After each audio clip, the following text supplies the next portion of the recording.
Good night, Dr. Rushdie. Welcome. Good morning to you all. Okay, that's good.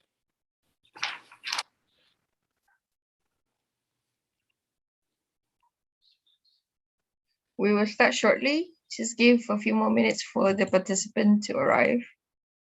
Sure, not a problem.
Okay, a very good morning to everyone here today. And we are here today to have our webinar session in the state of Perak, which is called Perak Renaissance Tourism. So I would like to greet Yang Berhormat Datuk Noli Ashikin, the State Exco for Housing, Local Government and Tourism for the state of Perak, Encik Uzadi Udanis, the Fellow of Asia Center for Tourism and Technology, and also the President of Malaysian Tourism Council, Encik Hisham Yusof, the founder of Adventure Tours, who made this event possible, Dr. Roshdi, a very good evening from in New York, the founder of iPORTAL, Encik Megat, our special invited guest, is not seen to be here at the moment, and also Puan Azian, the special officer to Datuk Noli, who made this event possible also. Distinguished speakers, Dr. Razif, and also our speakers from Indonesia, Dr. Tutut, and our speaker from Thailand, Dr. Rani. So today we will also see the launch of the Perak Industrial Attachment Training Program, a very unique program brought forward by iPortal and DHS ASEANA to help the B40 group in the state of Perak. So without further ado, we will play the recorded speech by YB Dato Noli because she's unable to be here today in person. So there is a recorded speech which we will play at the moment. Thank you. Over to you, Haley.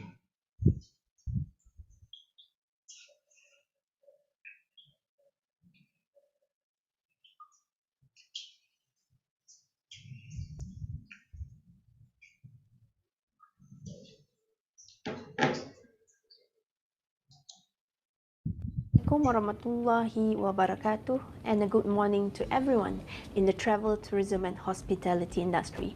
I am Noli, Malaysia's Perak State Exco in Housing, Local Government and Tourism. Let me share a little bit about my home state of Perak. It is the second biggest state in the peninsula of Malaysia, located north of Kuala Lumpur, only 45 minutes before reaching its borders. Perak is also home to the 130 million years old tropical rainforest called Roy Belum, and of course, hosts Lenggong Valley's UNESCO World Heritage Site. We also have and very proud of a long Malay royalty heritage which had begun in 1528.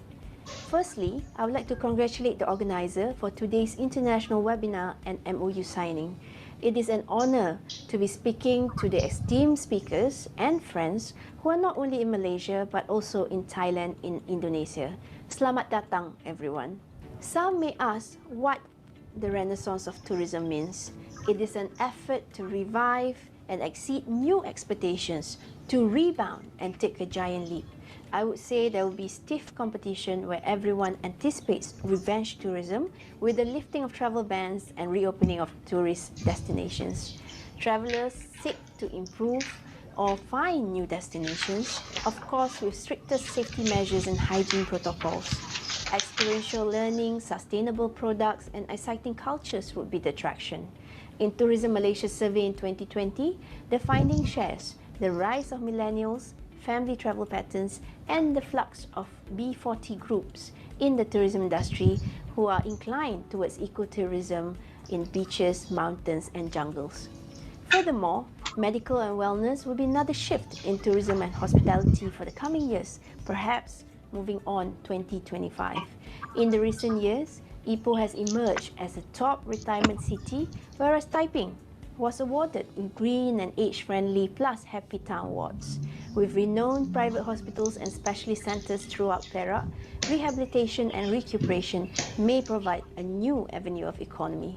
To name a few, cardiology, fertility, aesthetics, including spa treatments, serve as a solution for the health-conscious and ageing society alike. To boost international tourists, besides the Chinese and within the nearby countries, Muslim lifestyle tourism is gaining significance with a market segment of USD 190 billion each year.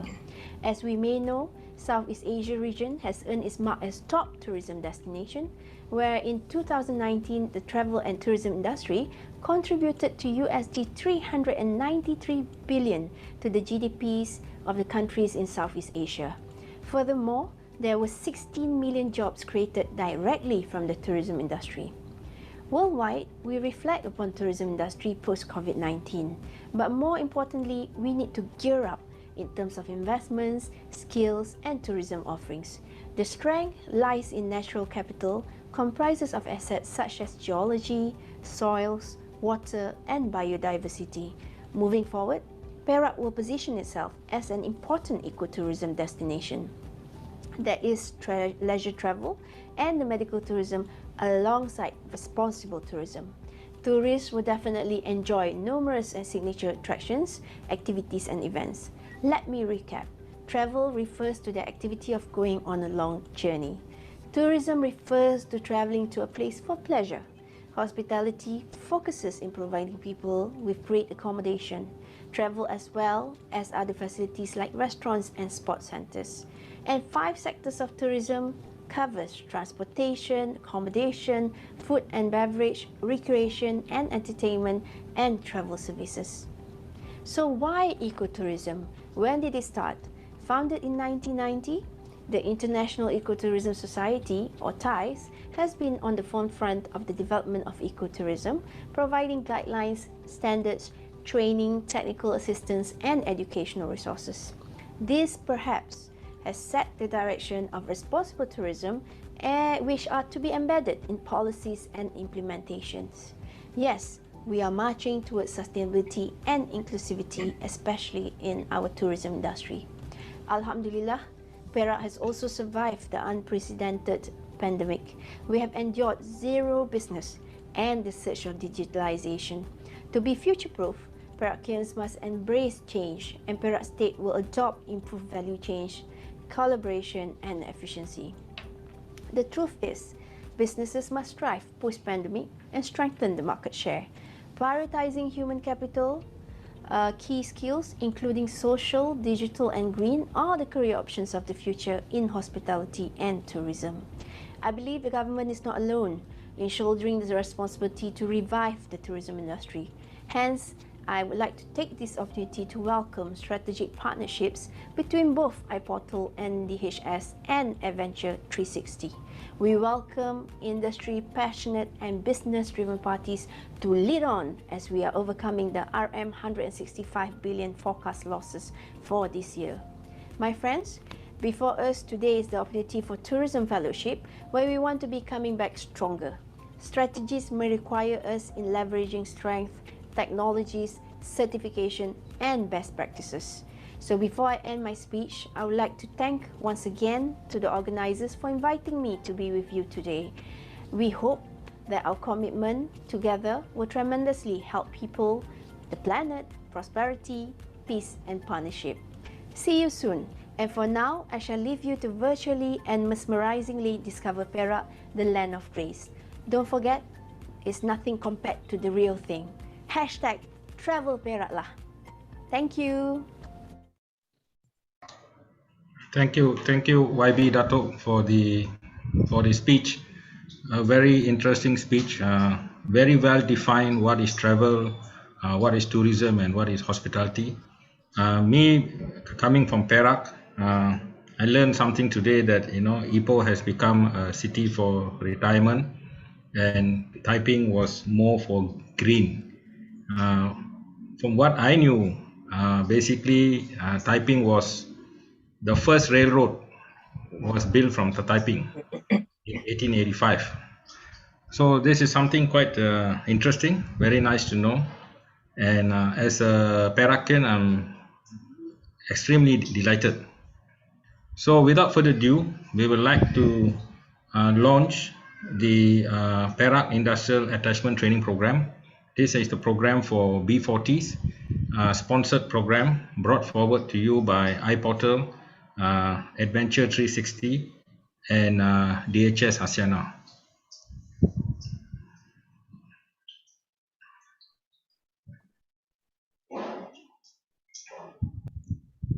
Okay, thank you, Haley.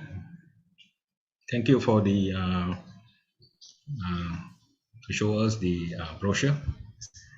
Okay, I would like to call upon the Fellow of Asia Center for Tourism and Technology and also the President for Malaysian Tourism Council, Encik Uzaidi Udanis, to give his speech. Thank you very much.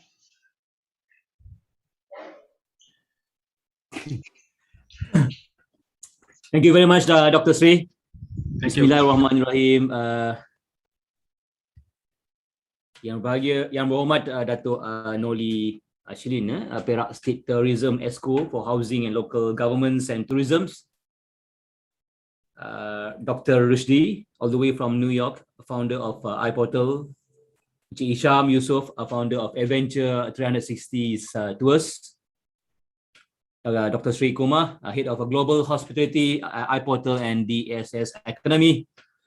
Mr. Megat, Executive Editor for Putrajaya FM and Exco Persatuan Darul Rizwan. Good morning, good evening, wherever you are, and salam sejahtera, salam produktif pelancongan.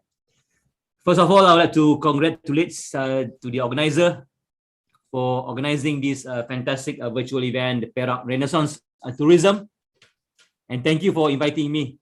And I'm so privileged to be here today with all the prestigious panelists. And congrats to the Perak State Government, especially the Perak State Tourism Committee under the dynamic leaderships of Yang Berhormat Datuk Noli for the aggressive in helping the tourism players since the pandemic last year. Ladies and gentlemen, as we know, the industry players are preparing for the internet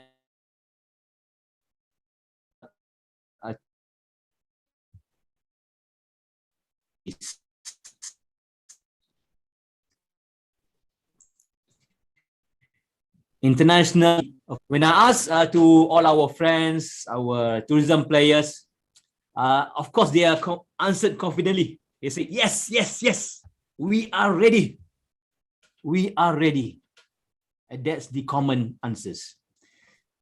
But the reality is, after 20 months impacted by this pandemic, COVID-19, it is a big challenge for everyone to prepare for their future business. What kind of challenges we are talking about? You know, we are talking about restarting a business operation challenges. We are talking about manpower shortage challenges. We are talking about regulation that is no longer relevant and burdensome to the players. So we need to revisit. We are talking about a new products development, which are plenty here in Malaysia. And all these fantastic products, how can and how should we market it? All these challenges need to be addressed as soon as possible. And if we don't rectify it soon, it will backfire to us. Alhamdulillah, since the cross interstates allows, I have received a lot of good feedbacks, but again, there are some of them are not so good. For example, the quality of tourism services that has been rendered to our tourists. Quality of food and beverage, F&B services and foods, especially the common complaints that a long waiting when order foods. As we know that the challenges are probably not enough manpower. So tourists has a very high expectation nowadays. And they have more choices now. Yeah? With the recent announcement that Malaysians can go overseas now, we can go to United Kingdom, we can go to Europe, we can go to United States for their holidays. Therefore, it's very important that all tourism players need to be serious in preparing for the future market, for the future inbound tourism market here in Malaysia. The new normal that we are echoing, we are saying so many times that we are practicing now become the next normal. So get used to it, adapt and adhere it. So beside the huge challenges for us currently, for us to recover our business, our economy, but there is a huge opportunities out there, plenty of opportunities. For example, there's a huge digital transformation is going out there, especially in Southeast Asia. This is where the hub of a digital transformation is. Not China, not US, not anywhere, but Southeast Asia. It's a huge digital transformation is going on right now. So according to the Facebook recently, there are more than 350 millions of consumers in Southeast Asia alone has gone digital as the way in purchasing products and holiday packages. So this is almost comprised of 80% of consumers in Southeast Asia that they have gone digital.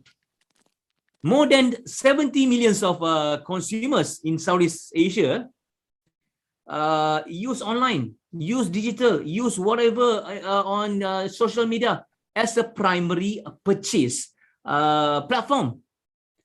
So these are the new way how the consumers, how the tourists spend their money, choose their destinations. But the question again, back to the old questions: are we prepared? Are we tourism players a part of the digital ecosystem, or are we just let it be and waiting for the time to be back as normal like 2019? So we at Malaysia Tourism Council, we are encouraging all our tourism players to be certified under ADAP and HADIA certification as a COVID-ready companies, because we need to live with the COVID. There's no way for us to to make it disappear. So we have to live with it. We have to adapt it. We have to adhere all the SOP, adapting the new tourism strategies. All these are actually the ongoing learning, ongoing practicing, or we need to do it now. Don't wait until further. So I have shared all these initiatives, all the ideas of our friends at the websites of usaid.online, or we call it www.usaid.online. You can access it anytime you want, and we hope that you'll be able to get some benefits out of the some ideas, new strategies, and new methods. So ladies and gentlemen, for us to recover fast, we need a lot of innovations. With innovations, we need a lot of calibrations. There's no point of innovation where we cannot calibrate each other. The industry must calibrate with the industry. The industry must calibrate with the stakeholders, with the federal and state governments. So this is in line with the spirit of the Keluarga Malaysia, or a Malaysian family, which echoed by our Prime Minister, Yang Mak Berhormat Perdana Menteri, recently. So we hope that today's webinar is, is one step moving forward for us to recover, to understand each other, to share all the knowledge and also the informations. And we hope we can open up for more productive collaboration between us. So I would like to take this opportunity to congratulate Adventure360 Tours, iPORTAL Live, DHS Hospitality Academy for signing the importance MOU today, and the launching of the Perak Industrial Attachment Training Program. I wish all the best, and let's collaborate, stay safe, stay productive. Let's recover our tourism industry ASAP, as soon as possible. With that, I would like to end this session. Thank you very much. And wabillahi taufiq. Assalamualaikum warahmatullahi wabarakatuh. Thank you. Back to you, Dr. Sri. Okay, thank you very much, Encik Usaidi. Very interesting, because we are now, I think the challenge that we face now when the tourism industry is opening is manpower. I can share, like yesterday I was in Port Dickson, it's the same thing. They are just looking for manpower. And the other topic that you brought up, a very interesting topic on digital tourism. For your information, on the 27th of October, we are organizing the Tech Tourism Program, and we also have international speakers from IBM and from China. So that is something that we are moving into, and we hope that all here will also attend the webinar on the 27th at 7:30. So without further ado, I would like to call Encik Hisham Yusof, the man who made this event possible, who worked very hard uh, to give his speech. Encik Hisham, over to you. Okay, thank you, Dr. Sri. And as a moderator for the program, okay, first of all, I would like to say welcome to everybody to this webinar and MOU signing ceremony. First of all, Datuk Noli Ashidin, my Perak State Exco for Housing, Local Governments and Tourism. Dr. Rushdie, CEO and founder of iPORTAL. Mr. Uzaidi Udanis, President of Malaysia Tourism Council and also President for Malaysia Inbound Tourism Association, who is always working very hard to get this industry back on its feet.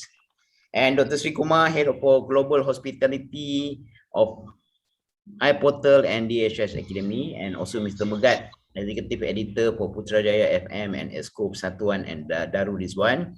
And also our fellow honorable speakers line up for our international webinar today, and all the dear friends who are listening at the moment. So I would like to say salam tourism from Perak, and thank you, and a very good morning and evening, especially to Dr. Rushdie, which is all the way from New York.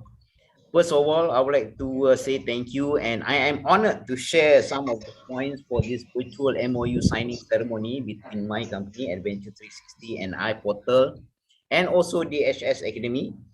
And of course, after that, we are going to continue with an international webinar. It is also an honor to me speaking today to have everybody here and listening to all the great speakers who is going to share on how we can actually revive and making tourism industry a great industry again. Even though we may face many challenges for the past few months, I believe that with great strategies, we can come back stronger and drive better solutions for tourism industry. Okay, a little bit about Adventure360. We are actually a tourism operator based in Ipoh, Perak, focusing on adventure, nature, and culture. And of course, as a company, we always develop new ideas, new products, new packages, and that activities has been the core of the operation. Nonetheless, educating and learning together with our customers and also partners has been the fundamental in not only creating a valuable operator-customer relationship, but business friendships in the long run. So as one of the tourism providers in the state of Perak, we are always looking beyond our borders in tourism. Not only that, we are learning from our domestic friends and great destinations that we have here in Perak, but we are also looking for partners outside of our common borders to expand our knowledge, learn and formulate new strategies to tackle new challenges ahead of us, especially in this tourism industry. So what we are doing is basically trying to forge what we call a smart partnerships and collaborative effort in the key, which is the key to forge and develop new ideas. And today, ladies and gentlemen, by partnering with an organization such as iPORTAL and DHS Academy, we hope that we can open new possibilities, especially in tourism industries. Of course, talking about Perak Industrial Training Attachment Program, which has been elaborated a little bit by Dr. Kumar just now. We are hoping that it will expose Perak youth to get involved directly with tourism industry. Basically, it's worthwhile completing the course in tourism. So our hope is that this initiative will create more opportunities and possibilities to the young people of Perak to get involved in this booming tourism industry. And we sincerely hope that this initiative will also give us opportunity to explore the world of halal tourism through iPORTAL and its network. After the COVID-19 pandemic, I think tourists are looking for safe and clean destinations. So halal certification will provide this information and guidelines for tourists to choose the perfect destinations for their holidays. We look forward for more upcoming programs to assist the local industry and of course help our young talents, especially in Perak, and hopefully that we can actually appreciate the beauty of tourism together. With that, I would like to say thank you to my state EXCO, Ministry of Tourism, Tourism Malaysia, Tourism Perak, and our new partner, which is iPORTAL and DHS Academy, and all the esteemed speaker today for your time in this virtual signing ceremony and the webinar, which is going to be continued until 11 o'clock. And I wish everybody a safe travel. And with that, I would like to end my points today. And thank you very much. And hope you enjoyed the webinar today. All right, thank you. Back to you, Dr. Kumar. Thank you very much, Encik Hisham, for the short speech. And we take this opportunity to also thank you again for organizing this event in Perak, and also calling upon YB Dato' Noli to officiate this event. We really appreciate it. Now I would like to call upon Dr. Rosdi. He's the CEO and founder of iPORTAL based in New York, to give his speech. Over to you, Dr. Rosdi. Thank you, and a very good morning to all my colleagues in Malaysia, in Indonesia, and in Thailand, and to our invited participants, wherever you may be. Assalamu alaikum, peace be upon you all. It's a pleasure and honor for us at iPORTAL to be here, to be part of this collaborative effort in the new normal about Renaissance tourism in Perak. A little bit about iPORTAL. I'll keep my speech short because there's more things to talk about than promoting oneself.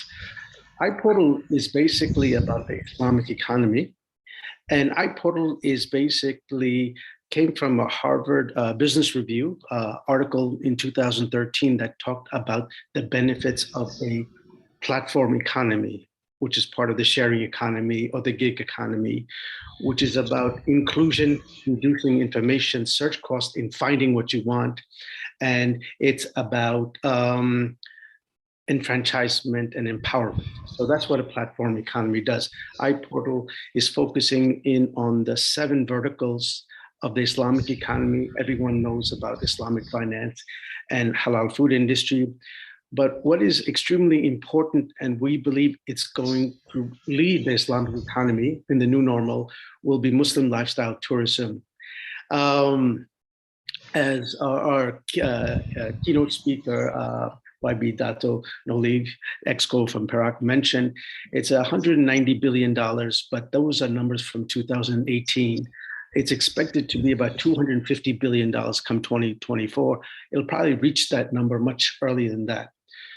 For iPORTAL, in terms of taking advantage for the space as a whole in the new normal for the Muslim lifestyle travel, we focused on a number of areas, and a number of those areas are going to be showcased as we move forward in Perak.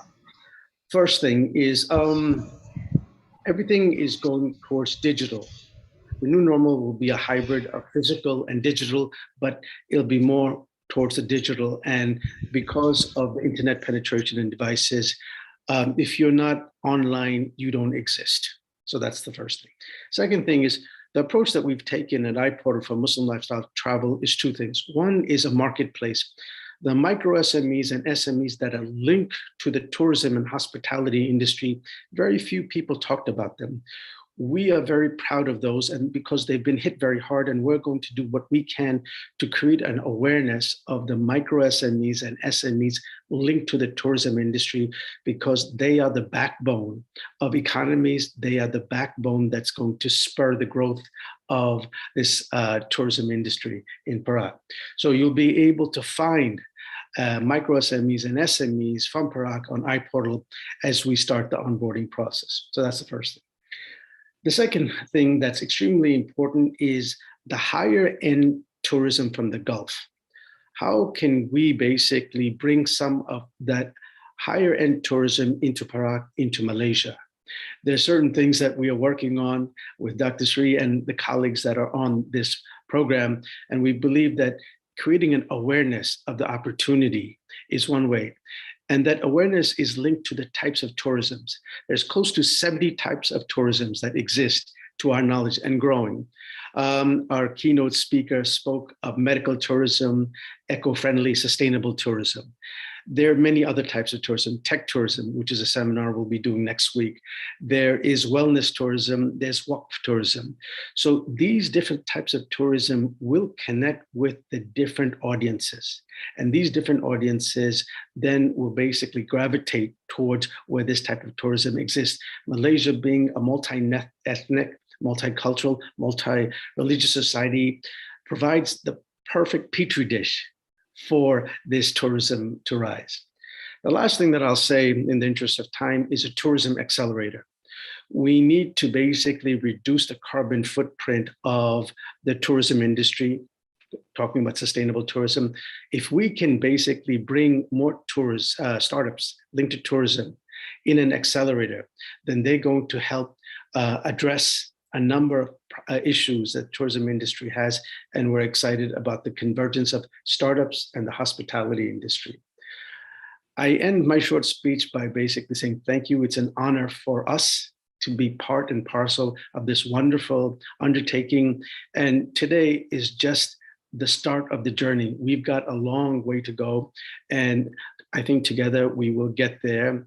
And that's the exciting part. So thank you very much. It's an honor. Dr. Sri, back to you. Thank you, Dr. Rosdi, for the speech.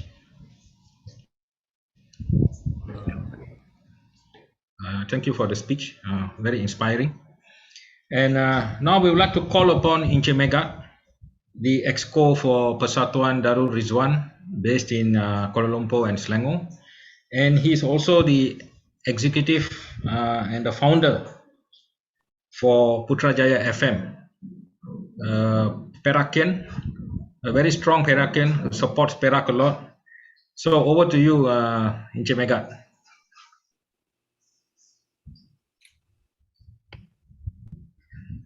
You're muted. Can you hear me? Yes.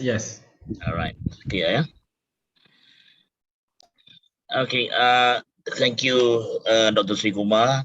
I believe Yang Muhammad Datuk Nuli is around there. Okay. Distinguished guests, ladies and gentlemen, Assalamualaikum warahmatullahi wabarakatuh, and very good morning. First of all, I would like to thank the organizers for inviting me to speak at this event, which in my opinion, I believe this is a prestigious webinar, right? As we have the Exco from the government of Perak, and we have the key industry players, leaders together today in making this program a success. Now, ladies and gentlemen, initially the organizers extended the invitation to Tan Sri Megat Najmuddin Megat Khas, the president of Persatuan Darul Ridwan in Selangor and Wilayah Persekutuan. And well, to cut things short, the Tan Sri and also the EXCO decided to assign me to speak today. Okay, and because due to the fact that I'm the EXCO in charge for membership and heritage affairs at the society. So for the benefit of all, I mean, perhaps allow me to introduce to you about Persatuan Darul Ridwan, PDR. Okay, this Persatuan Darul Ridwan or PDR. Initially, the name was Persatuan Anak-Anak Perak, and then it later changed to Persatuan Darul Ridwan, and it was established in 1962, and it's registered with the Registrar of Societies Malaysia as a social organization which focuses on the welfare of those hailing from Perak, residing in Selangor and the federal territories of Kuala Lumpur and Putrajaya. And since 1962, the society has evolved from merely a small society organizing local events to one of the most active and respectable anak negeri society. Well, you know, in Malaysia, well, in KL, we have lots of anak negeri societies. We have anak Kelantan, we have the anak Terengganu, anak Sarawak, and so on. Perak also has its anak negeri, which is PDR, and it's one of those anak negeri societies which is very active. Yeah, and PDR has been involved quite a number of times in promoting Perak to the general public in Malaysia by organizing events at national level. Okay, we have had events organized in Klang Valley and were graced by VIPs, but with the attendance of their Royal Highnesses the Sultan and other Perak princes.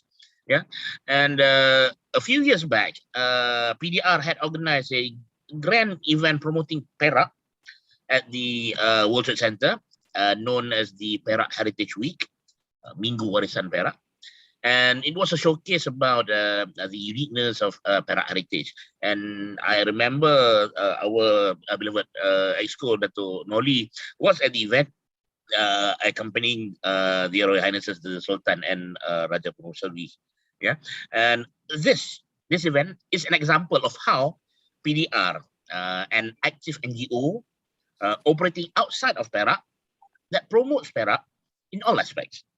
And with this kind of, I would say, strategic collaboration, any promotional campaign will have a positive impact. In terms of tourism, the interest of potential visitors or tourists can be encouraged by an ongoing effective promotion and technological advancement. Now, in general, we know Perak has many of the country's firsts. Like we have just now, someone mentioned about the first railway station. Yeah, we have the first British resident. We have the first tertiary college. We have the first Malay district officer, the first registered car, and this one is was the first non-white. Some people say first non-white. Some people say first Malay to receive the MRCP, member of the Royal College of Physicians. He's from Perak. Okay, and many more. And the number of historical sites, it is a plus point for Perak tourism. Now, without an effective promotion, it is unlikely to capture the interest of the potential tourists or visitors. Now, that is why we should, and well, we are actually utilize the technology to ensure effective promotion and also to improve the tourist personal experience. Now, as we can see today, we have a strategic alliance and collaboration between. We have the government of Perak, we have Adventure360, yeah. Of course, the organizers, namely the DHS, providing training and development of resources in the hospitality industry. iPORTAL, yeah, I believe it's an online international business hub, yeah, promoting businesses around the world. Yeah, obviously, my organization, Putrajaya FM, an online radio station based in Putrajaya, but with global reach. Yeah, and all these, well, not to forget PDR as well. Yeah, all these organizations, we come together to ensure that the tourism industry will rise again after this COVID-19 pandemic. Yeah, and Perak tourism will definitely benefit from this strategic collaboration. And if I may add, yeah, we have at this moment a technological solution developed by our strategic partner in Putrajaya, yeah, utilizing the state-of-the-art technology in GIS and augmented reality to improve the user experience as a tourist, whereby the solution is able to bring the user the look and feel of any historical site as if he or she was living during the yesteryears.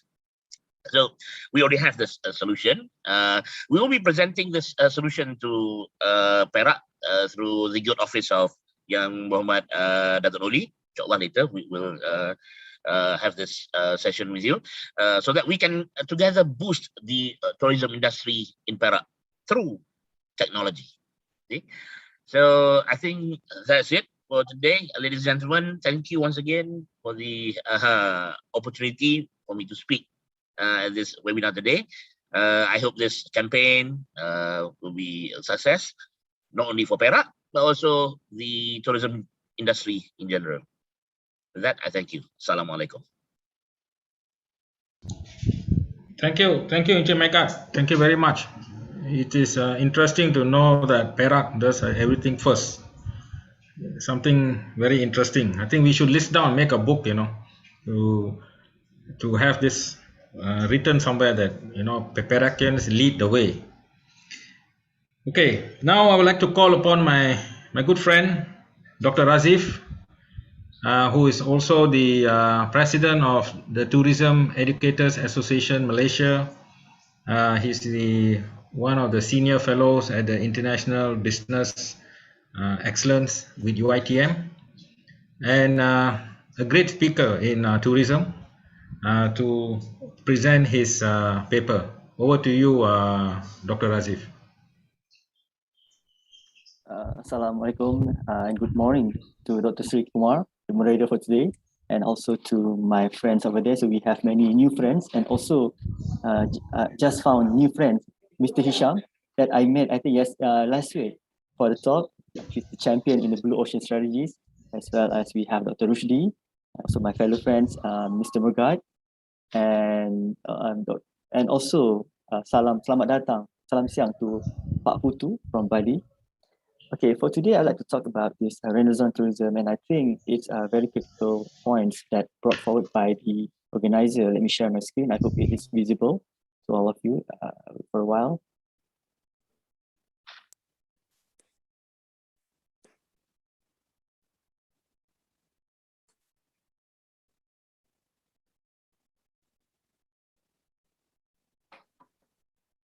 Okay, the title of my presentation for today is integrating the word Renaissance, because today the topic chosen by the organizer is Renaissance. So Renaissance is something that is, had not been used for many years. Like people always talk about new normal, people always talk about, this pragmatic, this blue ocean, and so many things. But now we come back to this old phrase, Renaissance. Okay, so before we dive into this term or verbs, so let us just discuss a little bit on this point, this word. When we talk about Renaissance, we always talk about paradigm shift. For example, the word paradigm shift itself had been coined by Thomas Kuhn in 1962, where he explained on the fundamental change in scientific experimental. So that's why we have to look on how we do things nowadays. So we have to change, we have to change the way we do things. We have to change the way we interact. We have to change the way we look at how we want to solve problems. So that's why we have to be different and we have to be bold. And the most important thing today, when we talk about this paradigm shift, we need to have radical change. And in fact, we talk about who are the agent of change. Maybe all of us here, like the one mentioned, the previous speaker talked about, the new things, the new strategies to move forward for the Perak tourism. And for us, we have to look into human, and because human are the one who think and are the one who invent or innovate, and always come through this, trial and error. So that's why I think it's no harm for us to do lots of trial and error, because at the end of the day, we have to rely on machine technology to do work for us. Okay, but how can this paradigm shift take place in this post-pandemic era? So that's the question we have to answer. Maybe after this webinar over, then we have to revisit this topic. And when we look at the tourism industry itself, we can see that before this, majority of the countries in ASEAN, for instance, always look into America or Europe as the main segment for travelers. And we have to rely so much on website to share the ideas, to share the information or materials with them. But so that's why we built in 2010s, you can see that this disruptive or sharing economy had started to emerge in the economy. So that's why in that particular era, so we have to start thinking of how can we minimize this, trust, and we have to exploit technology, as well as we have to do transformation on this business model. And we can see lots of initiatives and lots of changes had been seen in the industry. For example, Before this, we had so much on the over the counter, and now we have changed from OTC. We remove the word C, and then we just focus on online transaction, and then the sharing economy, the rise of Airbnb, online travel agency, which in Malaysia started to be something that people always discuss, especially people who want to get rid of it. But somehow, the customer, the end consumer, love to use this, and they rely on this product or this service. And then the social network, for example, before this we talked about word of mouth, but nowadays people still rely on word of mouth, but they rely on word of mouth. And then the use of mobile apps is really critical, because nowadays we are moving to a cashless society. And for shopping, before this we can see that when people travel in a group, but nowadays people travel they travel independently. So the rise of free independent travelers, they love to go for shopping, and then you can see that there will be a change in segment from aging society to millennials. Millennials will define the future traveling behavior. And then like almost all countries in the world, especially in ASEAN, like Malaysia, Thailand, and Indonesia, so we start to focus on this segment: China, India, Russia, and Muslim countries. And finally, we have to, whether we like it or not, we need to start thinking of this automation. So you have to look into the face recognition, auto sensor, smart technology, and virtual reality. So, so this could be, what we have been seeing for the past 10 years. And so that's why we say that before this, this is something that we always, we see this one booming, we see this one developing the word expedition. So people love to, to go for journey, and then people want speed. But nowadays, during this post-pandemic, during this era, so we cannot, go and rely on this word. Maybe we have to start changing on this domestication as well as regionalization for maybe for about 1 to 2 years, maybe up to 2024, as suggested by World Travel Organization. So what can we discuss on this, domestication and regionalization? Okay, first, when we talk about this, before this, it has never accounted to our mind that we never came across this word, domestication as well as regionalization.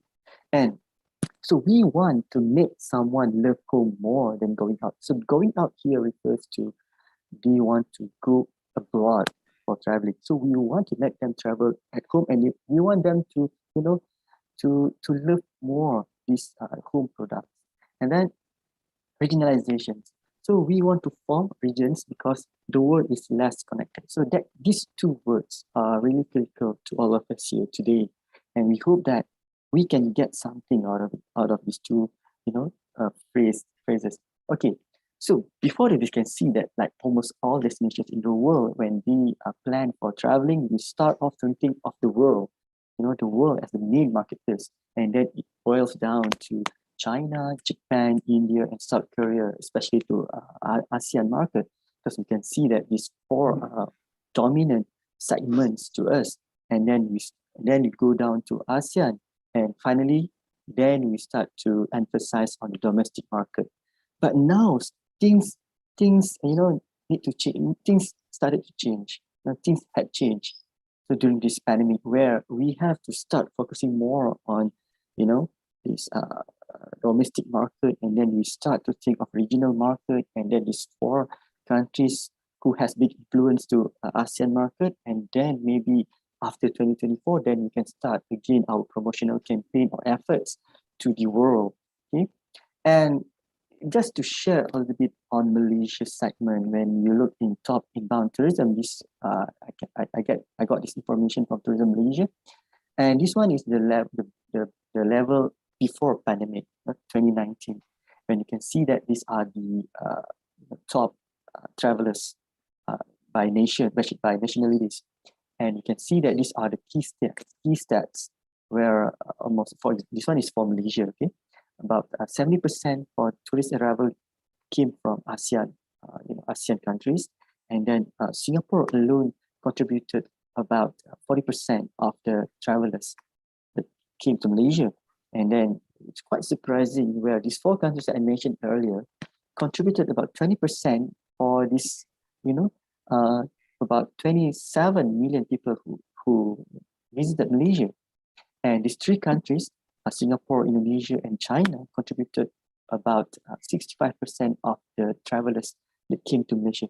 And then you can say that even though we talk about these travelers, we want to bring people from all over the world to come to Malaysia, but during this pandemic, maybe we can say that the tourism industry can still survive, because this one, the market segment that we are focusing before this pandemic is something that is reachable. Okay, so that's why the most important thing today that we have to, maybe we can deliberate, we can discuss about this strategic destination positioning, where when we talk about, when we want to plan for a future, we talk about strategic. But, when the word strategic always, it referred to the plan that maybe up to 3 to 5 years. But now we cannot say that we want to plan for future, like for 3 to 5 years in the future. We want to plan for immediate future, like 1 or 2 years. So that's why we have to revisit this value proposition, or some people call it as unique selling proposition. So we have to start assessing the existing product. We need to understand the motive of travel and also the segment that we want to focus this post-pandemic.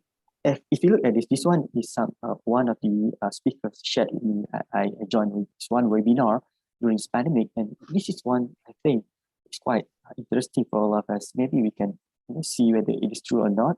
But when the speaker mentioned to the audience that these are the behavior of the travelers. So these are the major segment to us in Malaysia, where we look into these travelers from Indonesia, Singapore, India, and China. And we can see there are differences between these four. And maybe we can say that if, let's say, we rely on this data, so we have to start thinking of what kind of products that suit this segment. And if you can see that, whether we like it or not, China is the most influential segment for traveling. And they are also the biggest spenders, and budget is secondary to them. And what they want to see is this comfort and good experience. And what can we provide to them if, let's say, the government decided to open the border, and can we say that we can provide comfort and good experience, especially when they enter the immigration.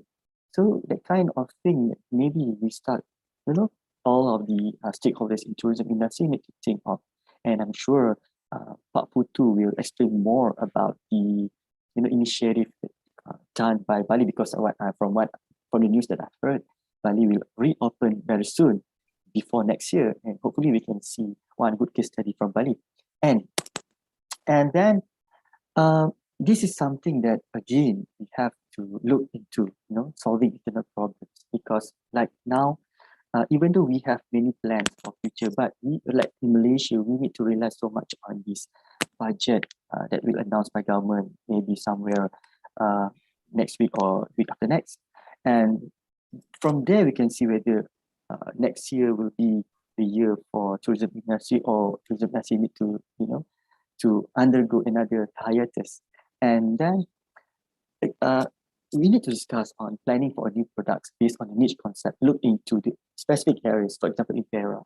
So what kind of products that you want to, you want to promote, and what kind of, the segment that you want to, you see, this could be the one that will define the future of Perak, Perak tourism. And then the most important thing today, like I mentioned, domestication just now, then that domestication is something that you can capture. You have to force them to travel. You need to support them. Like earlier this morning, I received one text from my friend in Tourism Selangor that shared about this, incentive, about $25 if you want to go travel in Selangor. So that kind of support, I'm not sure whether it will work out or not, but somehow we need initiative from the policymakers. And incentive for domestic traveling, like mentioned by the keynote speaker earlier about this healthcare, and maybe we can start providing incentive for people who go for healthcare, or maybe those who will organize event as well as convention, And the most important thing is to create a job for laid off and graduates, because like what we see nowadays, even though we talk so much on digitalization, but in hospitality industry, we still have to rely on people, on human touch. Okay, but this one, Mr. Uzaidi brought up this point, where we have to start thinking of digitalization. And in fact, I also agree with, I'd like to echo what he mentioned earlier, that we have to focus on the phone. Nowadays, because during this pandemic, you can see that most people, when they stay at home, they do nothing except for browsing their phone. So that's why I can see that if you look at your phone just now, you can see maybe you have more than 100 apps, because people start downloading or installing apps at the phone. So it's easier for us when we have specific apps for that specific transactions, right? So that's why this digitalization is the key for this tourism industry. So that's why we have to focus on creating this ecosystem, and also to have partnership with this mobile app provider or software, or maybe we have to start thinking of how we can, train the companies, the small, medium enterprise to use these mobile apps. And I can say that the statistics is changed, the statistics changed from the level of 2019, and now we are in 2021. And if, let's say, before this, the number of people, or we can say the statistics of people who search info through phone, about 80%, and now it moved upward to 90%. And how about people book online? And maybe after this 2021, it will change, it will increase, substantially from 65% to 75%. And then for virtual tour, and before this, we never see this is one of the, one of the product or package that we can offer, or maybe people will start to look into this virtual tour before they go out, before they travel, before they plan for the traveling. But nowadays, we can see, before this, only 50% of the travelers, access this virtual tour or these apps. But nowadays, it has been increased up to 60%. And for that reason, I would say we have to start thinking, how far are we, the progress of our mobile applications on digitalization, especially in Malaysia, Thailand, and Indonesia. And before I end my sharing, and I would say that the marketing and promotion need to be changed. You need to understand more. In fact, we see, maybe we take things for granted. We thought that we know everything about our domestic tourism, but somehow, it's quite difficult for us to cater for this market, domestic tourism, because before this, when they travel, they always travel to visit friends and relatives. But now we want to change that. We want to make them travel to enjoy products, to shop at the particular destination. And maybe it will change, slightly the allocation of promotion. For 80% of the allocation maybe need to be, spent for domestic tourism up to 2023 before we, go all out in 2024 for this international tourism.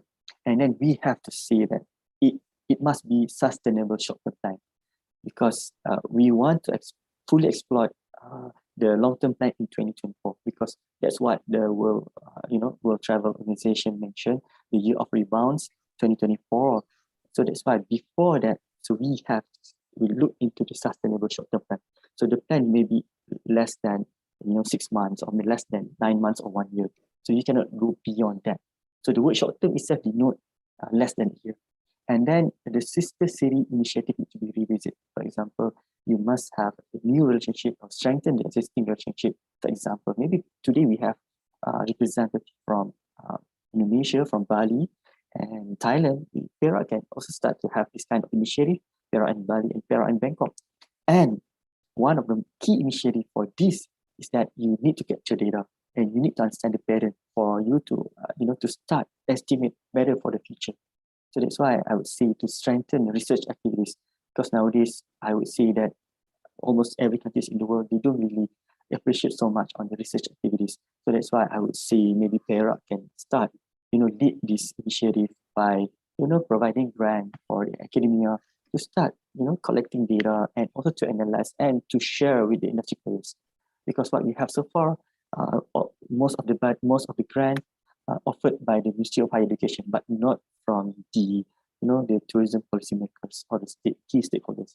And I would like to share with you of one of the the research that conducted by Dr. Rani and I for these senior Thai travelers, and we can see that from the data that we this is one is just initial analysis. You can see that the motive for the senior Thai travelers to visit Malaysia is these. They came to Malaysia because of they enjoy shopping, escape, and visit holy places. So these are the three motive that prompt them to visit Malaysia. But how about other segments? The mid-age as well as the millennials. So we don't have data. If let's say you want to have this promotional campaign, so you need to have data to support that, right? So that's why I would say there are many initiatives that can be done by all of us today, and I hope that to Perak, I wish you all the very best of luck for the future, as well as to Pak Putu and Dr. Rani. Thanks for joining the webinar today, and back to you. Thank you. Thank you, Dr. Razif, for the very interesting and knowledgeable presentation. Something catch my eyes just now when we talked about sister city.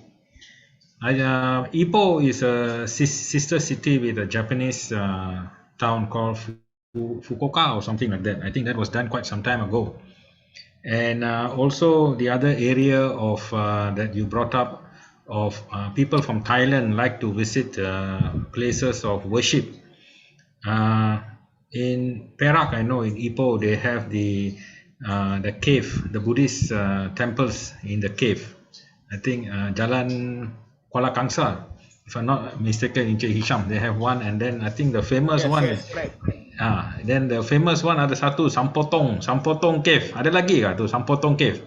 Oh, we have a lot. I remember a lot of those days. A lot of people from Ipoh used to go by bus to Thailand, and people from Thailand coming to Ipoh to visit this cave. So I think it is there, but I think it's how they need to reinforce it. But as a sister city, yes, they already have one in Japan. I think that was done in 1986 or 1990. Okay, so ladies and gentlemen, thank you a lot, Dr. Razif, for the great speech. Very informative. I hope by attending all your talks, I can qualify for a master's.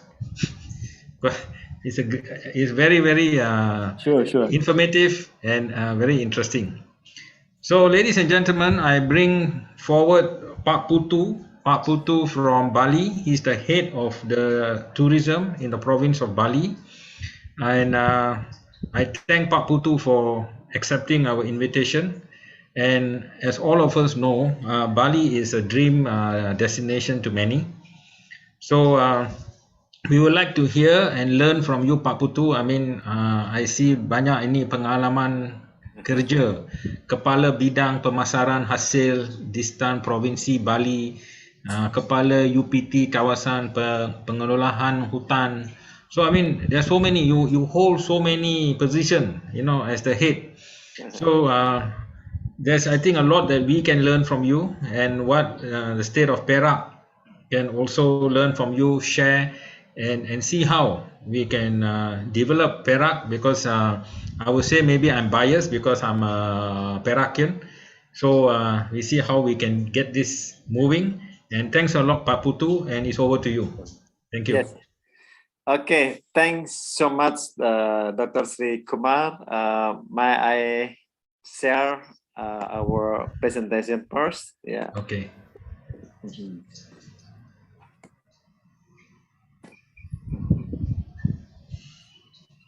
Okay, very good morning to all of you, my ladies and gentlemen.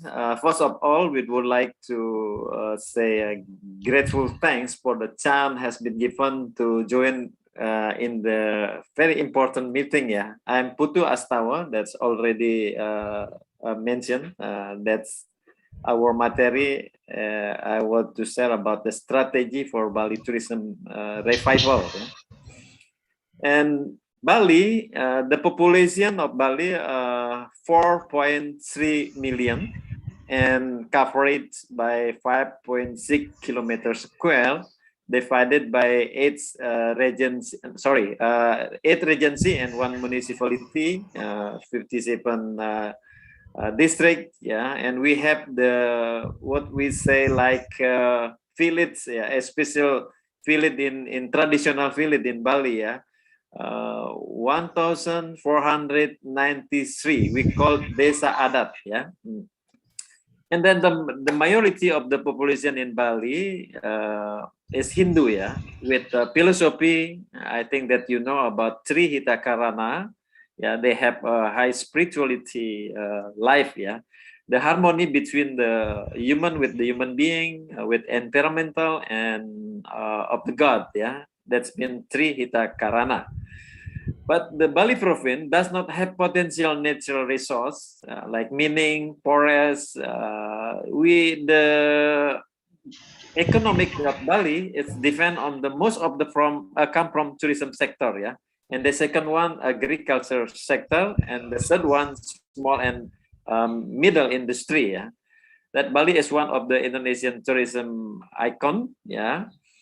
And we have 4 lakes, yeah, for the irrigation water, sporting tourism, and local economic, yeah. And we have 401 rivers, and also water spring and rice field, yeah, 70 hectare, and aura with the spirit of Bali. And we have a 1 year, one time, a silent day, yeah. No activity for 24 hours, yeah, every year, and cremation also every day. You can say ceremony in Bali. Of course, local wisdom with peaceful and spiritual, of course, serenity, yeah. And the big 5 of country come to Bali. The first one come from Australia, 1,245,000,000, yeah. And the second one, Chinese, more than 1 million, and India, the third one, and UK and America, the 5 one, yeah, foreign tourist market. And after the pandemic, COVID, we lost of the visa, yeah. And of course, the people lost of the job and lost the demand, yeah, any kind of the agriculture product, yeah, because no demand, we lost many, and after the become contraction, our economic growth minus, yeah, contraction minus 9.31%, yeah. And the short-term program for the we can revival in Bali. The first one important that trust building, yeah, to make confident for the tourism, yeah. How to make the manage of the COVID first, yeah. We can control for the infection, and more improve for the healing, and of course for the control for the people deaths, yeah. And more in Bali right now, there's really conducive, yeah. The COVID is very low now, and of course for the healing also more and more better, yeah. The healing more than the confirmation for the transformation for the COVID, yeah. And the second one, we do the CHSA, yeah, cleanliness, healthy, safety, and environmental sustainable. We give the certificate for all of the industry, yeah. And right now, nearly 2,000 industry we already done for the certified CHSA. And until now, still do 1,200 certified. We still doing that now, yeah. And to control when the airport gate in airport, yeah, to avoid the new case come to Bali, yeah, in airport, we control. And of course, the harbor in Gilimanuk and Padang Bay come from Lombok, yeah, especially. And the third one, we make the green zone, yeah, in Ubud area, in Sanur area, and of course in Nusa Dua also, yeah. All the people in the zone, green zone vaccinated, yeah. And the facility of the hospital around in Nusa Dua, Ubud, and Sanur, when the tourists infected like that, we already prepare about the hospital and of course for the medicine, medical, and you can find some of the hospital in Denpasar, in Ubud, in Gianyar. This is medical and the swab facility, yeah. And right now, more than 7,000 we can do for the sample, for the swab sample, yeah. And the fourth, to control for the implementation health protocol, yeah. We collaboration between army and police, and of course the traditional police in Bali. Yeah. We call pecalang. Yeah, we collaboration and then we control health control in the supermarket, in traditional market. It's very important also. And ceremony religious, yeah, in Bali, that's most for the ceremony. We control for the implementation for the health protocol, and of course in the industry, in hotel, restaurant, and when the people they can penalty, yeah, if they do not doing well, yeah, not they so disciplined in implementation for the protocol, yeah. And vaccinated, yeah. In Bali already nearly 100% for the first dose, yeah, and the second dose 85, yeah, more than 85% for the second dose, yeah. And then we can in Bali what we say herd immunity, something like that in Bali, yeah. I hope so, yeah. For the open border international tourists, we especially for the low risk for the country, yeah. And until now, 19 countries can come to Bali, yeah. Arab Saudi, Uni Emirat, yeah, and New Zealand, Kuwait, Bahrain, Qatar, China, India, of course, yeah, Japan, South Korea, Liechtenstein, Italy, France, yeah, Sweden, Poland, Hungary, and Norway, yeah. That's already 90 countries, yeah, can come to Bali, yeah. There's a arrival flow at the airport. We already arranged, and every day we do the simulation, yeah. And later in the 2 o'clock the afternoon, we already we will more have the simulation, yeah. Every day, any part of the airport point, yeah, we already done about the simulation, yeah. This is the departure process from the Bali airport. We already done this, and of course every tourist come to Bali should be implementation the e-hack, yeah, integrated with Peduli Lindungi. We have the special application, yeah, integrated with international e-hack, yeah. This is the simulation in airport. Yeah, we already done about the standard operational procedure in airport, in hotel, in object, yeah. And we need collaboration between the government with the academici and industry and the people, yeah. We call the pentahelic, yeah. I think that my information from Bali, I hope you can inspire for the Bali already done about, yeah. Thank you so much, and we back the chance to Pak Sri Kumar, yeah. I'm sorry, my English is very bad, yeah. Thank you so much. Santi. Yeah, thank you, Dr. Sri Kumar. Thank you, Pak Putu. Your English is excellent, not to worry. I learned a lot. I think it's something, it's an eye opener to see that how you all have looked at the revival of Bali, and Yes. I think the most important thing that you put back to get the people back is to build trust. Yes. This is something that we in Malaysia we are facing. When the pandemic was at the height, a lot of people lost their job. But Yes. today, to get them back into the industry is a challenge because most of them have gone and opened up their businesses, Yes. and it is like they are not so keen to come back. Mhm. So I think what Bali has done is a great thing, where you had come back to build trust. And the other one that you all have done is the enforcement, strong Yes. enforcement in the community. I think that is something that is great, and also the way that you have put up information on the hospitals, how many machines are available, how many beds are available in the respective hospitals. I think this is something that when a tourist sees it, they understand the situation.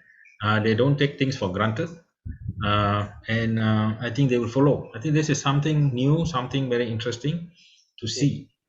Yeah. And we hope that we could have more engagement with you, Pak Putu. Yeah. And I also saw that in Bali that you all have on agriculture in a small way, on Yes. businesses, Yeah. and also the on tourism. Yeah. Let me share with you that with iPortal, we can also help the business SMEs in Bali to showcase their product in iPortal for free of charge. Oh. Okay. Yeah. Yes. Maybe we will take that on a different platform with Dr. Razif and see how we can help, and how we could help the businesses and small and medium industries in Bali. I think that will be very beneficial. Yes. And also we look forward to run a similar type of seminar, which I spoke to Dr. Razif some time ago in Bali, to see how that we Malaysians, the players here, can learn from Bali, to learn from the operators in Bali on how you all have managed the pandemic, and how are you all moving forward. So I really thank you, Pak Putu, for taking your Yes. time. And, See you in Bali, Dr. Sri Kumar, and yes, also I've been there in 2018. I hope to come back soon. Thank We you. are in a discussion with a school in Bali called BISA, Bali International Spa School. Okay. Yeah. Thank So you. Thank you so much. I'm sure I'll come. Thank you, Pak Putu. Thank you very much. Thank you. Yeah. Thank you. Okay, ladies and gentlemen, we have now Dr. Rani from Thailand, another area in Southeast Asia strong for tourism, especially in Phuket, in Thailand, in Bangkok. They have Krabi and Chiang Mai. Dr. Rani holds a doctorate of business administration from Strathclyde University, UK, and she's also was the former vice president of Tourism Educators Association of Thailand. So I would like to welcome you on board for this speech, Dr. Rani, and I hand over the floor to you. Thank you, Dr. Rani. Good morning, everyone. Thank you so Morning. much for inviting me for be part of the panelists. Before I start, I need to share some of the slides. Okay, just give me 1 second.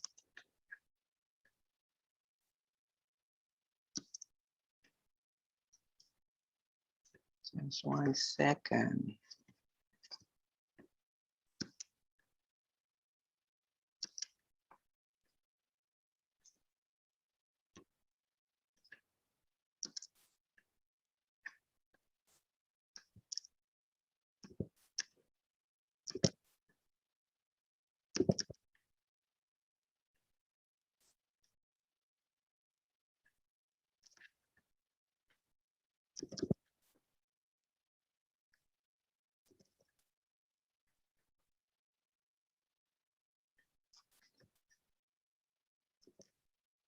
Okay, can you see it all right? Hello? No, we can't see. Cannot? We can't see. Oh, just a second. Haley, can you assist, please, Haley? Hang on. Let me, I need to share it. I need to click it or no? Let me see. Can you see now? No? No. I have to share screen, right? Sorry. Yes. Please click on the share screen button. I click share screen, right? Yes. Okay. Sorry. A little bit low tech. Where is my window? I cannot see it. Just a second. Can you see it now? Yes. Yes. Okay, wonderful. Okay, again, sorry. Good morning again, ladies and gentlemen. I'm really today really grateful to be here with one of the finalists. Thank you so much for the organizer.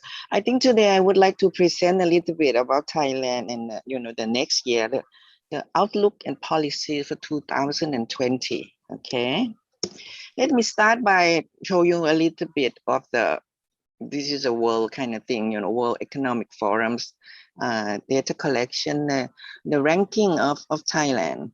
As you can see, the Travel and Tourism Competitive Index for the year 2019, Thailand is number 31. Okay, actually Malaysia is 29 and Indonesia is 40. So on the average of the global scenario, I think Thailand and Malaysia and Indonesia has similar kind of strengths. I mean, or in the case of competitive advantage. Okay, but by looking at the area of more of the selected categories, you can see Thailand. What I'm showing you here is we are better maybe in case of natural resources because we rank a little bit higher, and for the facilities or for the infrastructure also we rank number 14. For air transport and infrastructure we rank number 22, and for price competitiveness we are on the number 25. I mean, looking at Malaysia and some Singapore, you can see it is similar. So I mean, even though the competitiveness or the index are similar, but the strengths are different in different categories. Okay, I think price competitiveness, Malaysia is better than Thailand in this case. Okay, look at the actually last year or a few years ago scenario, and maybe hopefully the next few years. This is the international tourist arrivals to Thailand. Also, as you can see, actually with number one, I mean, look at in Bali earlier by the previous panelists, they have Australian, right? But in Thailand, number one is really people from China or Chinese tourists. Okay, that's as you can see by the market share, the 27%. So really, we have a lot of people from China visiting Thailand, and then of course our neighbors, Malaysia. So okay, come the second, particular from the south. Okay, 10% of top foreign international tourists to Thailand. It's for China, Malaysia, India, South Korea, and Laos, and Japan, and the rest, as you can see. For the future scenario, like I discussed earlier, we really hope things get better, and all this pandemic COVID-19 hit everyone. It's a global scenario, and in case of Thailand, usually the year before, I see 2019, we have about almost 40 million tourist arrivals to Thailand. And then you can see it's starting to drop in 2020, and even now I think we have a little bit like maybe 5 million at the most. Okay, but we hope things get better, everything's under control with the vaccination. Actually, just today the Prime Minister of Thailand just announced that we are open up the country for visitors from 46 low-risk countries to Thailand without quarantines. Hooray, okay? Only vaccination, only full dose of vaccination. So 46 people from 46 countries can visit Thailand now in the 1st of November, okay? Starting the 1st of November onward. So this is what it's shown here in the dots, okay? We hope it will. So the number of tourist arrival, hopefully we're going to gradually growing up, okay? And hopefully we're getting better soon in the next few years. Okay. So the targets, Let me show you a little bit of the targets of 2020. This is a TAT forecast, okay? They look at they calculate more or less the scenario for 3 scenarios for 2020 for tourism targets to Thailand, but due to uncertainty of COVID-19 pandemics. So there would be the worst case, the okay case, and then the best case. The worst case scenario, actually TAT forecast that we hope to get 10 million international arrivals or visitors next year. And for local or for domestic trips, 122 million domestic trips, hope to generate a total income of 1.3 trillion baht. Okay, but compared to the previous year, of course, it's a sharp decline of 56% compared with the market in 2019. This is a scenario I talked to you earlier. This is the best, and the worst. So you can see what I discussed earlier is really the worst case. So the best case would be 30 million visitors, and the best case, which me luck, okay, it's 18 million visitors, okay? So by looking at the future scenarios, what I talked earlier and part of what TAT has said, this is a quote from TAT that really, in order to get the market recovery, it's really something to do with the travel policy of source markets or the travel policies of tourist generating countries. Like, do they have any mandatory quarantines for them to go back, and then they have to go to the quarantines? If not, then it's easier for them to come. So it's really the mandatory quarantines for tourists upon returning home. That's only the problem now. Because like I discussed earlier, we are opening up particular 46 low-risk country now. No quarantines, okay? Just a test and the vaccination. Okay, but in case of Thailand, we also affected by as you know, the contagious Delta variants. And also, still we have some, not rising, but in case of Thailand, it's low.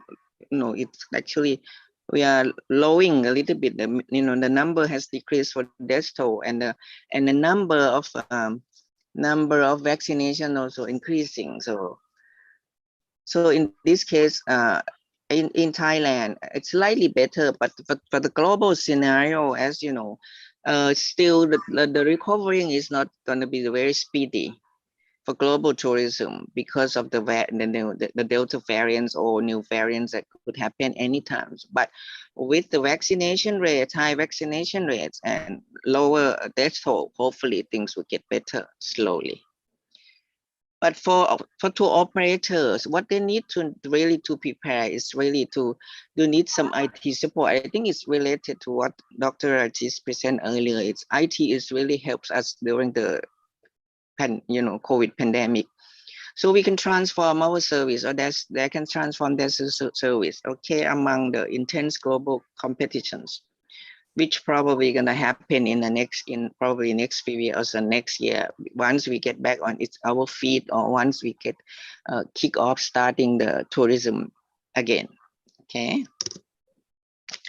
This is more the focus. My next presentation is more on focus on the policy of Thai government for next year, but in particular, okay. Government has announced something we call 10 Thai S-curve industries. Okay, Thai government has identified 10 industry to target for investment under the new digital IoT plans, okay, that hopefully will be important to our future economy.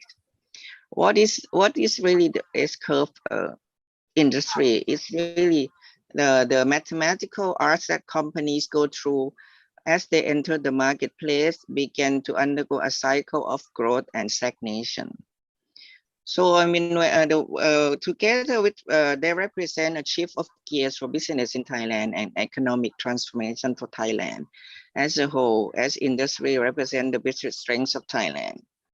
Luckily, health tourism, okay, health tourism is one of the 10 Thai S-curve industries. As some of the tourists should, already know that when you come to Thailand, you can be pampered by, massage and spa. So Thailand has been quite growing its health tourism or medical tourism for many years now. We are actually in Thailand benefits from the excellent doctors, the staff and facilities and hospitalities of Thailand this year rank up among world best medical facilities. Thailand also benefited from the logical expertise from transporting patients into and out country safely and comfortably. The tourists, or sometimes they can be patients as well. They are, we move them in and move them out and without any problem. They're happy. And the ability that adds greatly to Thailand is really all this, the facilities, good doctors, good people really make Thailand become the desired destination for world-class medical care. So this is a target for next year, hopefully. Okay. There's another policy that I would like to mention. This is also the government policy. They call it BCG model. Okay, BCG. B stand for bioeconomy. Okay, C stand for circular economy, and green stand for green economy. So this is the economic models for next year of Thailand to support bioeconomy, circular economy, and green economy. These are important to Thailand, okay? But when I integrated, or more or less TAT integrated BCG economy into tourism, Thai tourism industry, you will find out that it's really something to call responsible tourism anyway. Okay, so in this case, once we integrated the BCG into tourism industry of Thailand, we get a lot of ecotourism, soft tourism, we get green tourism, we get slow tourism, eco-friendly tourism, low carbon tourism, community-based tourism.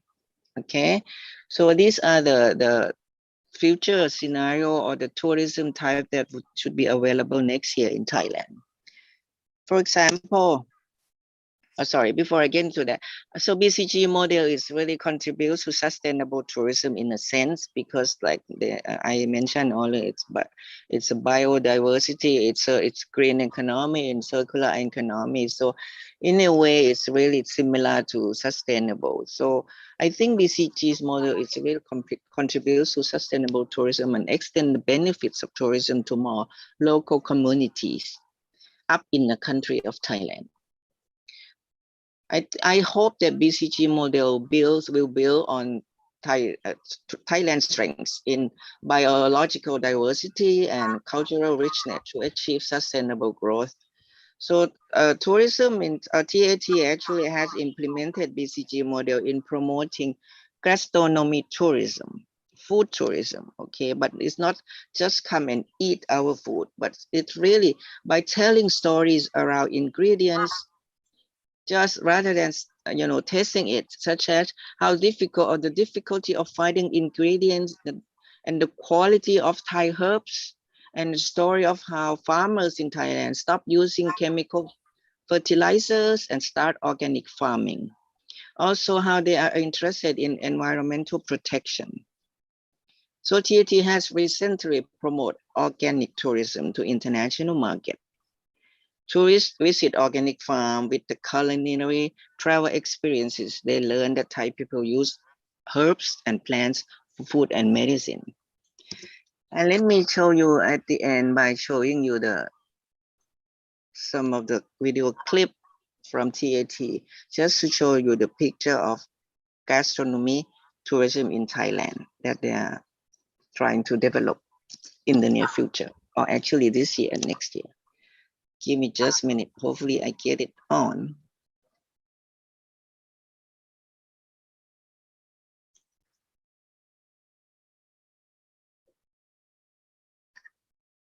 Can you see the video? All right. Yes. Okay. See here, this is an example of the BCG concepts, okay? And it extend the benefit of the local community or extend the strengths of local community. These are the products that we are hoping to develop. This is also the attractions, the cultural richness of local people. Okay, so as Thailand leading driver, tourism come along with other core industry, and also we implemented the BCG economic models as I show you. This is gastronomy tourism. Look how lovely. This is herbs. Okay, so BCG model is really supports development of sustainable tourism in a sustainable way. Okay, this is a interview from TAT CEO that under the BCG model. So this is a sample of the gastronomy in Thailand, telling story, not just about the taste, but how to collect it, how to grow it, okay, and how to make it using the quality of Thai herbs by stop using the fertilizers, get into the organic farmings, okay? Livestock as well. Story from upstream, mainstream, and downstream, okay? The consumer also will become part of driving because they will eat our dish, okay, and participate maybe also by collecting the herbs themselves. Okay, the Thai government and also the public sector and private sectors also really try to empower local tourist communities.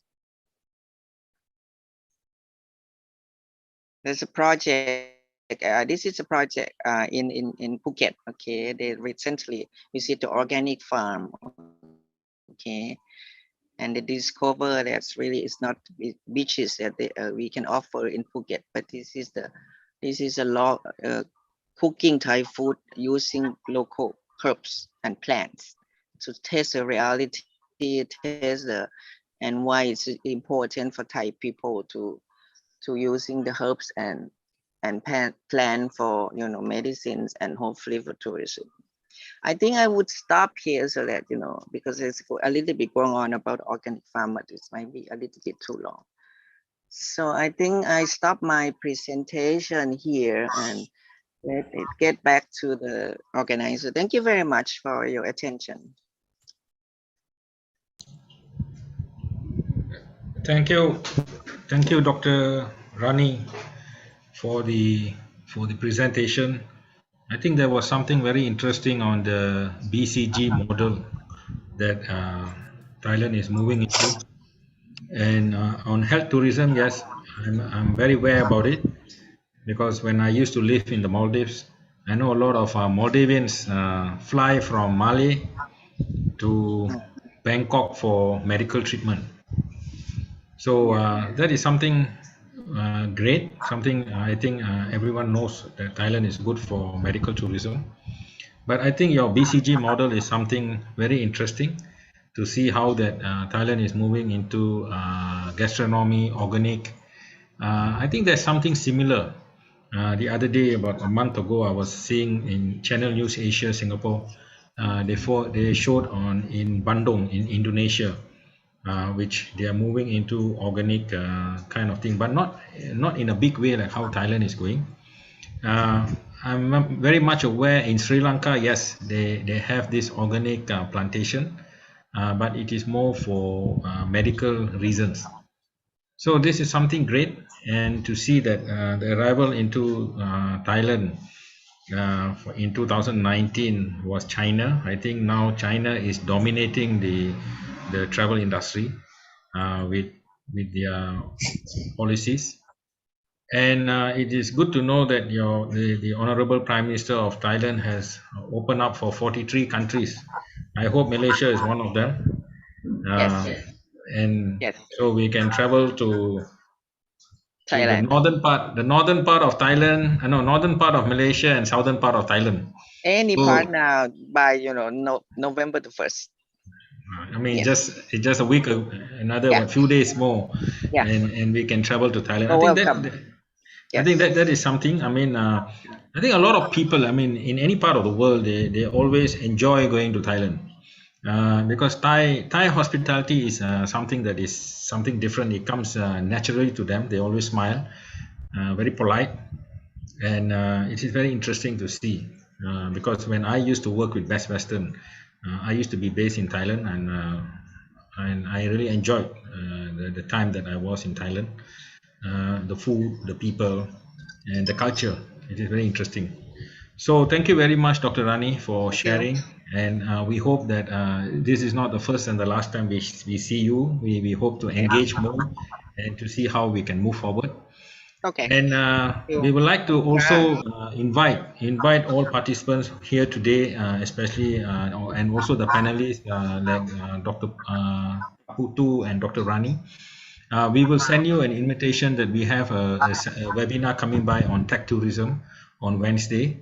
And we look forward because this is something new that we are doing. And thank you for joining us today. Thank you to Encik Hisham and also his team, and also the Perak State Government for supporting this event. So this is the Tech Tourism webinar that is going to be held on Wednesday, on the 27th of October at 7:30. Please join in. We will be glad. We have great speakers from IBM and also from China who are going to talk about tech tourism. So this is something that is new. The pandemic, I would say yes, it affected us, but I think to the certain extent, when we look at the positive side, the pandemic has developed us to look at things in a different way. I think before the pandemic, we were not aware about Zoom. Zoom was there, but we didn't know. I mean, and AI and all these things were there, but we didn't take it seriously. But I think now with the last 18 months, everyone has been Zooming all over the place.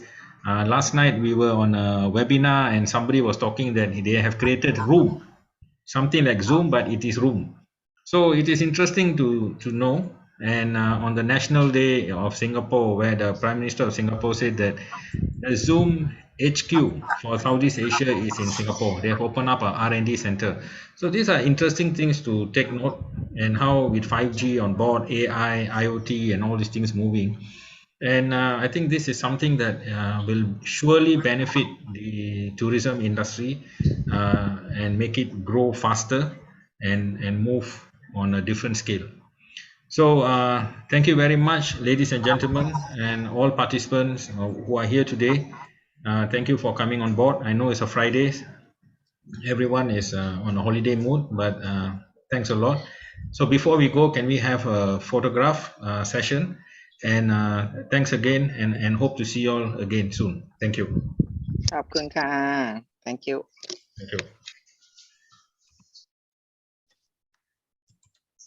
Okay, 1, 2, 3. Okay, thank you. Thanks. Thanks. I think. Thanks everyone. Thanks, Dr. Rani. Okay. Thank you. Thank you. Dr. Rani. Thank you. Thank you. Thank you.